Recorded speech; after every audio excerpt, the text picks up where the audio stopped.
నా ఊపిరి ఆపేయాలనుకున్నప్పుడు కనపడకుండానే ఆపేస్తాడు. వాడిని ఒక్కసారి చూడాలనుందండి, ఇంతమందిని చూశాను కానీ వాడే నాకు కనపట్టలేదండి, నాకు కనపడాలని తాపత్రయంగా ఉందండి అని మీకు ఆర్తి పుడితే అది భక్తి. మీకు తాపత్రయం కలిగితే అది భక్తి.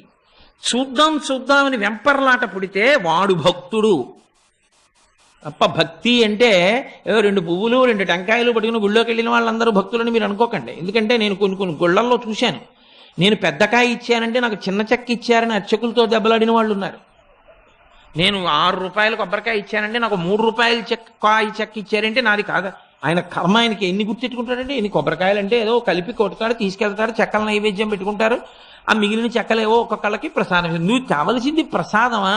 నువ్వు పట్టుకెళ్ళిన చెక్క నీ పేరు చెక్కించుకుని ఇవ్వాలంటే ఇంకా కొబ్బరికాయకి 2 వైపులా. కొబ్బరికాయ మీదే అంత వ్యామోహం ఉన్న నీకు నారాయణ దర్శనం అవుతుందా? నీకు